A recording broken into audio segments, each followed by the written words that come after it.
Less than a few days later, Meghan Markle and Prince Harry finally took a step and contacted Princess Kate. How realistic can this be? Or did public pressure play a role on Meghan and Harry? The news published by the British media is very entertaining. Namely, once again, they write about the Sussexes' desire to reconcile with the royal family. This time, Meghan and Harry allegedly contacted Kate, Princess of Wales, just before her first public appearance after a long break due to illness. Although, according to other insider sources, this was not done at all. Who is right? How things really stand in the relationship between Kate and Meghan's family. Let's try to figure it out. It should be noted that the insider insists that Meghan Markle wants to end the feud. So, what kind of enmity is this? Officially, there is no enmity, but now it turns out that there is still some tension between the families. Meghan desperately wants to seem like a bigger person and put an end to this feud between them. Appearing as a royal savior could only improve her image, according to media reports. Is anyone thinking again? Or is Meghan really just that desperate to seem like a bigger person? What do you think? I'm interested in your opinion. The following is from the insider's message. And despite all their animosity, her heart really goes out to Kate. She can only imagine how difficult this situation must be for her. Meghan has made it clear that she would love nothing more than to put the misunderstandings and tensions behind her and still find a way to reconcile for the greater good. The source added that Meghan hopes that her feelings will be conveyed to Princess Kate and that the restoration of relations will be a huge relief for the Sussexes. Will it be a relief for the Welsh? This is a question that interests many. What do you think about it? Your view on this situation is interesting. Write in the comments. I will definitely read it. It is very interesting to me. And so, we move on. Very unusual and interesting information has reached us. Previously, I released a video about Brigitte Macron and Camille and their joint embarrassment with pulling back their hands. One tried to grab the other's hand. In turn, Camilla subtly hinted that you shouldn't touch her in public.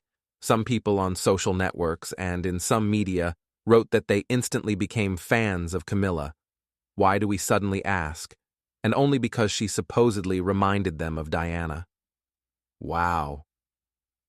Let's look into this issue. Having received a friendly hand from Brigitte, Camille quickly withdrew her gloved hand. The moment that cemented her new place in the hearts of a section of her fans came when, after hearing the testimonies of veterans during the D-Day event, she was deeply moved to tears. The reaction on social media was unanimous. "They've been through so much together," one commenter said. "How human are our king and queen?" asked another. She was probably thinking about her father, too. Camilla's hug when she greeted stepson Prince William that day seemed warm and genuine. Another break healed. I hope William is glad that his father is finally happy. We hope this is true. The Queen's outfits, which once consisted entirely of simple colored dresses and coats, have become more daring, bright and eye-catching. And for the national commemoration in Portsmouth, she wore a pink Barbie dress by Fiona Clare, again with a stunning Philip Treacy hat, reminiscent of the late Queen Mother, whose brooch she wore in its boldness. According to insiders, Camilla was truly the best character in the Netflix series, The Crown, and never felt sorry for herself, never plotted. She simply supported everyone, and was sometimes strict when it came to Charles's role as a father. And remember this. At 70, she took on a brand new job, which has undoubtedly become an inspiration to older women everywhere. One of Camilla's patrons is Active Aging, an Age UK initiative designed to inspire people to be active and happy later in life. Age is not a sentence, but only the beginning of something new. Camilla campaigns against violence against women, supports animal welfare. She recently announced she will no longer buy fur. And gardening and art are a big part of Camilla's life. She always manages to look interested. She never gets bored or tired. Most importantly, she never upstages King Charles, who clearly idolizes her. What is the secret of Camilla's irrepressible strength? Is there something supernatural here? Or is she just an energetic lady of 70? Of course, only you can decide. Camilla was there to reassure the king after Queen Elizabeth's death, but she proved that she was there for a reason. She was often criticized for going on vacation in March while her husband was ill and for leaving the family even more depleted in Catherine's absence. When Diana died, it seemed impossible that anyone could replace her, or at least somehow distract everyone from this tragedy. With Diana's 63rd birthday approaching on July 1st, I wonder how Camilla would have handled someone so flamboyant in the background. Diana is difficult to follow, especially since her tragic early death preserved her in the prime of life and in a swimsuit in a famous and very recognizable photograph. And yet, as Camilla sat and talked to the veterans, her ease reminded many of Diana. Lightness, accessibility, compassion with wet eyes. Can you imagine being called the third wheel in a marriage on national television? She never responded to such a statement. She was forbidden by royal protocol from marrying the love of her life. Wouldn't it be natural to feel some resentment that so many years had been wasted? I can't even imagine this. Not so. Camilla has accepted her fate, and now, it seems, she is using every opportunity to prove that she is worthy of her husband, her title, and most importantly, people's love and respect. Prince William spoke to his uncle Prince Edward this afternoon during the Order of the Garter procession as they joined the King and Queen at Windsor Castle. Charles and Camilla led the royals to the annual Garter Day service at St. George's Chapel as the busy royal summer began. By the way, the most noble order of the Garter is the highest order of chivalry in Great Britain and one of the oldest orders in the world, founded by King Edward III, presumably in 1348. According to the surviving chronicles of those times, by establishing the order, the English king intended to revive the traditions of the Knights of the Round Table. Initially, the order included the King of England and the Prince of Wales, as well as 12 companions with each of them, as in a knightly tournament. Over time, little has changed. The Knights Companions of the Order of the Garter still cannot exceed 24 people. The monarch personally selects them without consulting the government. Other members of the royal family and foreign monarchs usually become supernumerary members of the order, royal knights or foreign knights. Women began to be accepted into the order in 1987. Other royals at the traditional celebration of the ancient Order of the Garter included Princess Anne and Edward's wife Sophie, Duchess of Edinburgh. The king's appearance came just 2 days after the Trooping the Colour ceremony in London, where he was joined by fellow cancer patient, the Princess of Wales. But as you know, Kate did not come to today's service, and her chemotherapy treatment continues. We hope she can handle it, and we will see her again with her family to the delight of all fans and admirers. This morning there were long queues in front of the castle, visitors bringing camp chairs in preparation for a long wait. Although the main castle was closed to the public today, people queued to see those attending the service from 3 p.m. in the chapel, which is on the grounds. In turn, the king donned a blue velvet robe and a hat with ostrich feathers as he led the order into service after the annual dinner. What do you think of the royal family's outfits? Beautiful, isn't it? The annual Garter Day procession to service sees the ladies and knights of the Order of the Garter descend the hill from the state apartments at Windsor Castle to St. George's Chapel. Members of the royal family wear white feathered hats and dark blue velvet robes as crowds of spectators and devoted royal fans watch on.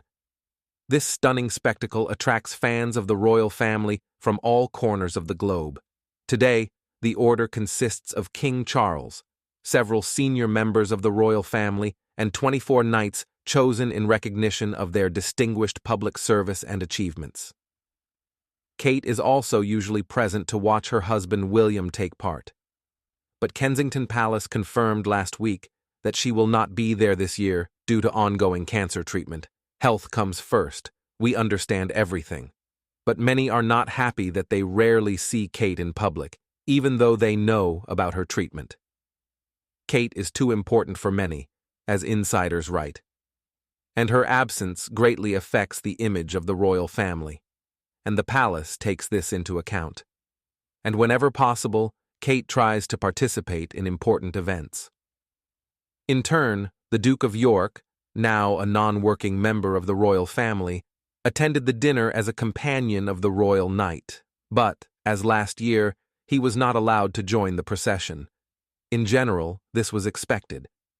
As we recall, Andrew retired from public life following the scandal caused by his friendship with convicted sex offender Jeffrey Epstein and paid millions to settle a civil sexual assault case with Virginia Giuffre, a woman he claimed he had never met.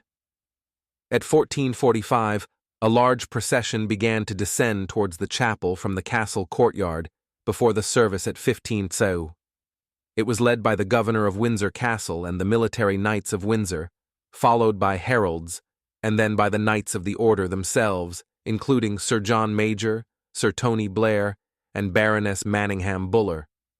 As the king and queen approached the chapel door, a fanfare began to play. It was very atmospheric, as it looked and sounded. The Duke of Kent, also a royal knight companion, waited in the chapel and did not take part in the procession, again for reasons of health.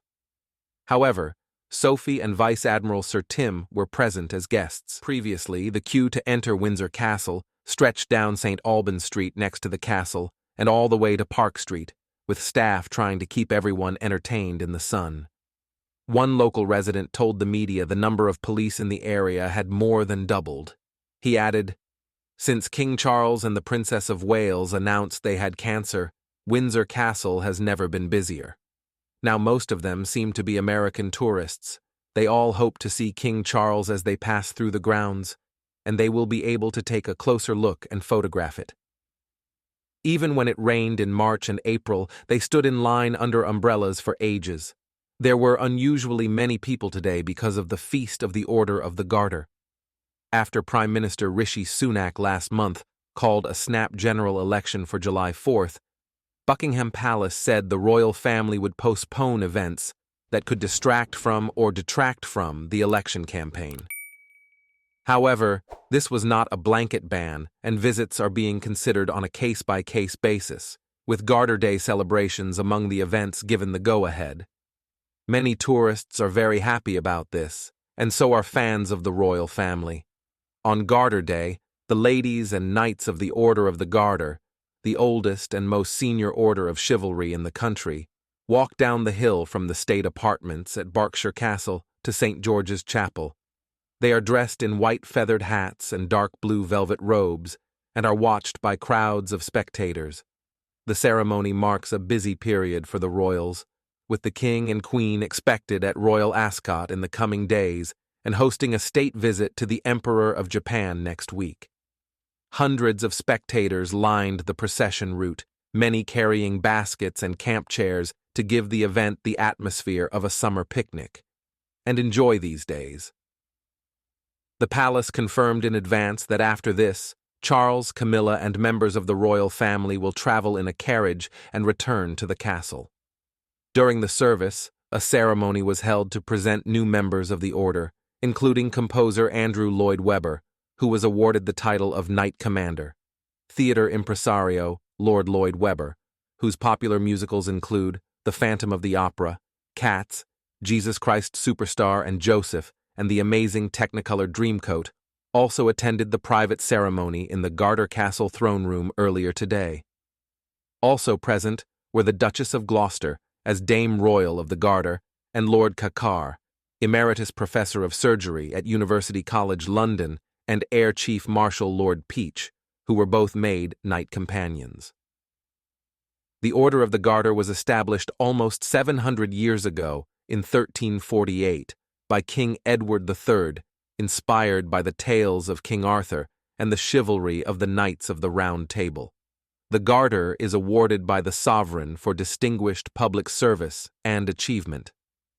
Last Thursday, Buckingham Palace announced that Baroness Manningham Buller, former Director General of MI5, had been appointed as the new Chancellor of the Order of the Garter. Lady Manningham Buller, who worked in the intelligence service for more than 30 years, including 5 years as its Director General, was appointed to this position by the King. The decision is a gift from the King, taken without consultation with ministers, and from today, Lady Manningham Buller becomes the first woman to hold the post since the position was created in 1475, and succeeds the Duke of Abercorn, who steps down after 12 years. Lady Manningham Buller is a member of the House of Lords, and was appointed a Knight Commander of the Most Noble Order of the Garter by Queen Elizabeth II in 2014, after leaving MI5 7 years earlier. The main focus of her work at MI5 was the fight against terrorism, both international and domestic, and during her tenure, the terrorists carried out the 7th July bombings in London, and terrorist risk assessments were made public. Charles also appointed Lord Ashton Hyde, the former Conservative Chief Whip in the House of Lords, to the largely ceremonial role of Master of the Horse. In centuries past, the owner was responsible for the sovereign's horses, carriages, and travel arrangements, and today is the figurehead of the Royal Mews, which looks after royal vehicles such as state Bentleys and carriages. Lord Ashton will replace the current Master of the Horse, Lord de Moly, whose last major duty was to attend the display ceremony of the colour, as holders of the post are present when the Royal Mews support state occasions. It comes after Charles's official birthday celebrations on Saturday, where the Princess of Wales made her first public appearance this year.